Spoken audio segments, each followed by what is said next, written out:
Hey everyone, welcome back to the Print 3D channel. Today is April 8th, and that means day 98 of the 3DP 365 project. And on today's episode, it's time to venture into the world of the low poly models, so stick around.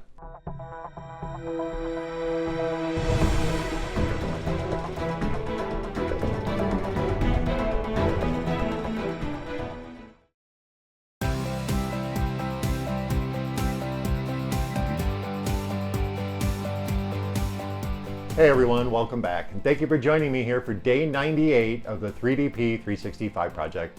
If you're unfamiliar with the project, check out the description below. There's a facts section down at the bottom that'll give you all the details. And don't forget to check out that MatterHackers affiliate link down in the description. If you're in the market for a new printer parts, or if you just need some awesome PRO PLA filament, use that MatterHackers affiliate link. It kicks a little bit back to the channel, it doesn't cost you a penny, and I really appreciate it. But for today's episode, I thought it was time to venture into the world of the low poly models. And originally, I was looking for the original Stanford Bunny to print because that's one of the original 3D models ever created. And then I came across the low poly version. And after looking at a couple other low poly models, I thought it was time to venture into this world. No, I really wasn't a big fan of the low poly models, but after seeing that low poly Stanford Bunny, I knew I had to print it. So let's head over to Thingiverse and I'll show you where to download the model. Then we'll tab over to Simplify 3D and I'll show you my settings for the print. Then we'll meet back here at the workbench and we'll talk about the print. Okay folks, so here we are at Thingiverse, and here is the low poly Stanford Bunny. And I'll put the link down in the description so you can download and print this yourself. And like I said, I originally wanted to print the Stanford Bunny, but then I came across this low poly version and I just had to print it. So let's tab over to Simplify 3D and I'll show you my settings for the print. Okay, so here we are in Simplify 3D, and I've opened up my factory file, and as you can see, I've got a lot of support on this. It's not that I don't think that the printer can handle some of these overhangs, it's just that this is going to print overnight, and I'm not going to be watching it, so I wanted to make sure that everything that needed to be supported, even the minor support areas, they were supported. So let's check out my process settings. Under layer height, we did a 0.2 millimeter layer height with 3 top and 3 bottom and 3 perimeters. We also ran a brim by entering 0 and the skirt offset at 4 outlines. For infill, I only used 10% for this model, and I clearly generated custom support. For temperature, this is MatterHackers PRO PLA, and in my temperature testing, I've actually found out that 205 is the perfect temperature. And for cooling, I have my 3-stage cooling system set up.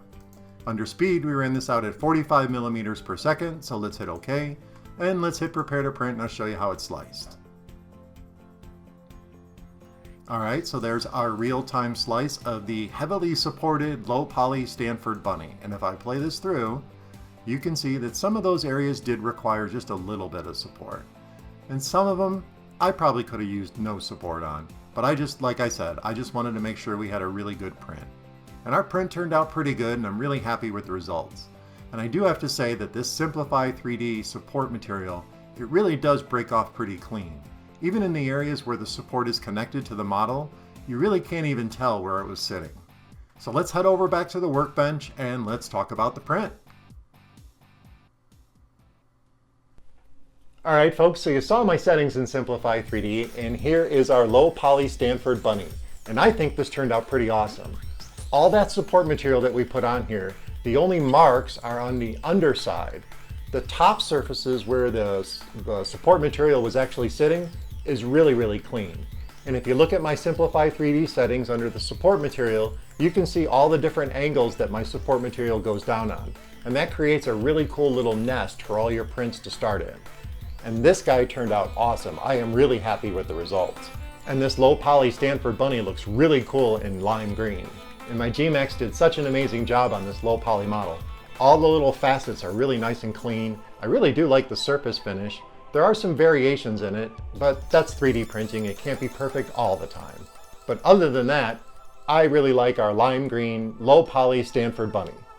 Well, that about wraps it up for day 98 of the 3DP 365 project. Don't forget to subscribe to the channel, comment, like, and share those videos, and I'll see you tomorrow.